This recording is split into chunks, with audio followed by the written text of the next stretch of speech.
పుత్తుకలు కోసేస్తాం, మిడకాయలు కోసేస్తాం అంటే కోయడానికి మేమేమన్నా చొక్కా ఇప్పి చూపిస్తామా?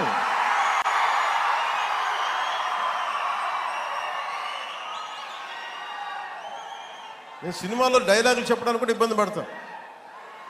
సింహం గడ్డం గీసుకుంది, మేము గడ్డం గీసుకోలేదు. ఈ సరదాగా ఉంటాయి మిమ్మల్ని చీరప్ చేయడానికో సరదాగా చేయడానికి. నిజంగా గడ్డం గీసుకుంటే దరిద్రంగా ఉంటుంది. చూడండి, ఆలోచించండి. స్నానం చేయకుండా మట్టి కొట్టుకుంటా అంటే ఇవన్నీ ఏంటంటే సినిమాల్లో చెప్పిన డైలాగులు. అవి ఎందుకు చెప్తున్నానంటే సందర్భానుసారంగా చెప్తున్నాను. ఖచ్చితంగా మీరు అద్భుతమైన పాలన చేసి కనుక ఉండుంటే మీరు 11 సీట్లకు వచ్చేవాళ్ళు కాదు. మీరు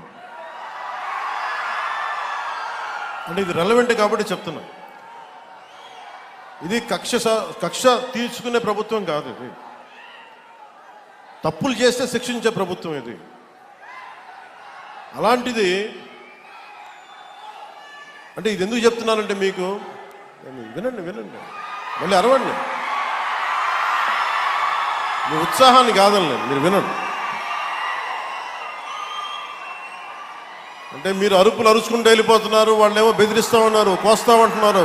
మళ్ళీ మీ ఎర్ర జెండా శక్తి తెలియదు వాళ్ళకి. మీ గుండెల్లో ఉన్న ఆ వేడి రక్తం గురించి తెలియదు వాళ్ళకి.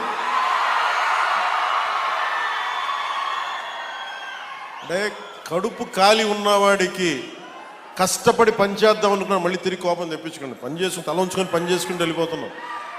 నిజంగా 11 సీట్లు వచ్చిన ఆ పార్టీగా మేము గౌరవిస్తున్నాం.